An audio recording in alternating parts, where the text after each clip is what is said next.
Hey everybody, and happy 2025! I am recording this on January 1st, so I felt that appropriate. Welcome to Raiding 101, Episode 2. Today we're going to talk about Inferno dungeons and pre-raid gear to get you started on in-game content. So, in the first episode, we taught you how to look at Wowhead, find a class Discord, to get a fundamental knowledge of your class and the role you're playing. Now, we're going to talk about getting started, getting that gear. So, using a Wowhead best in slot is a great way to start to know the gear that you actually need to hunt down. And then let's get going. So, first is a couple of things that you could get off the auction house. So a great example is for a lot of DPS in tier 12 of the Firelands expansion of Cataclysm when I'm currently recording this. Dark Moon cards are a big part of your rotation. For healers, DPS, well, that's either a auction house item, right? Or that'll be something that a profession can craft for you. So right now on Whitemane, the Tsunami is 5,000 gold. That'll be a little bit of a sink, but worth the purchase for you if that's what you're looking to get. So taking some time really quickly, what can you get off the auction house would be valuable. But then let's talk about Inferno dungeons and the kind of currency system that you're going to need to deploy. I'm going to show you both the Horde and Alliance locations and get a little in depth about that. And then as a quick aside, remember that episode 3 will talk about the actual add-ons, weak auras, and the rest of the series will flush this out for you. Okay.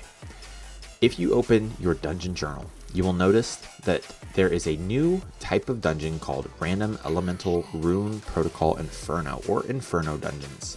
Instead of a typical Zandalari heroic or a regular random Cataclysm heroic, these will provide you with a new currency called Fisher Stone Fragments. I believe is what they're called.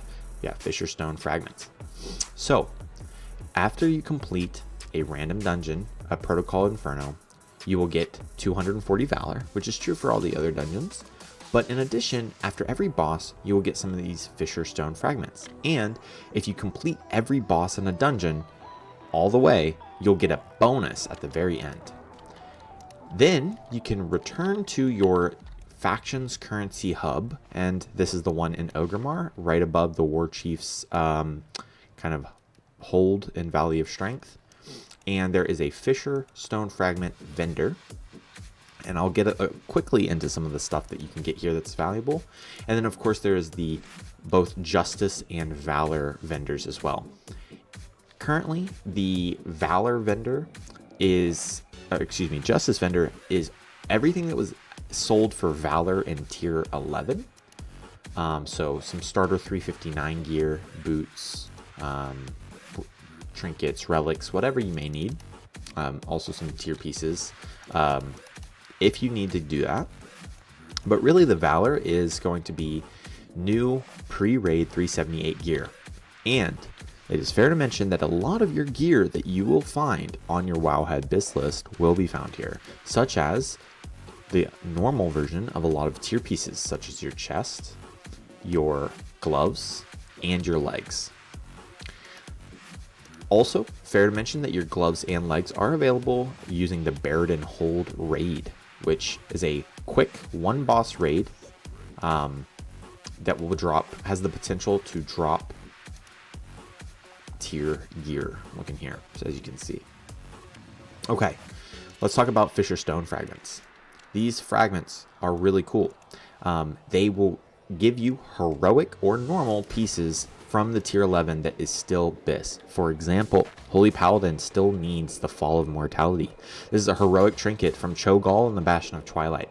Well, these Fisher Stone Fragments actually give Holy Paladins and other healers that need it the ability to buy heroic Fall of Mortality for 50 fragments. That's actually really cool, and especially for other things like bear tanks or other weapons, or even the cloak, which is good for a lot of intellect users. You can buy these for fragments as well.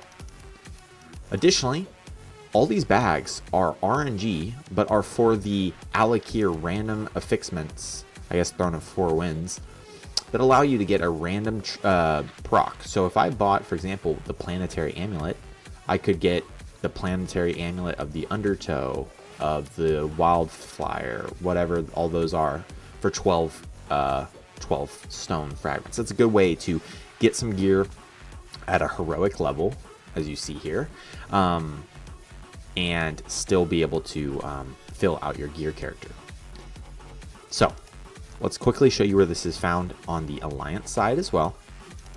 It is worth getting into these Infernos quickly as you hit 85 to start fleshing out your gear.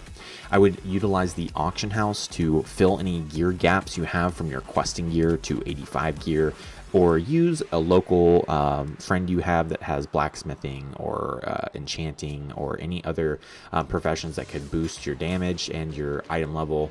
Now, on the Alliance side, you'll want to navigate to Stormwind and go to Old Town, and I'll show you where these same vendors are that we just looked at on the Horde is. It'll be right in here, and similarly, we have the Justice Quartermaster, that Valor Quartermaster, and then again, our Fisher Stone Fragment vendor. Same items. Okay. This was a quick video, and this really is just a fast info tip dump that now that you're 85, you know how to gear your character, talent your character, use a rotation, make your way to Inferno dungeons as fast as you can, and start grinding. This will fill that gap and get you up to at least 370 item level, which will be something that you'll need to step into dungeons on a more serious level. Okay, I think you guys are ready, and I will be back on the next episode with some add-ons and weak cores that I use that I think are essential, and self-service, how you can join in on that world and get ready to go. Until then, talk to you later.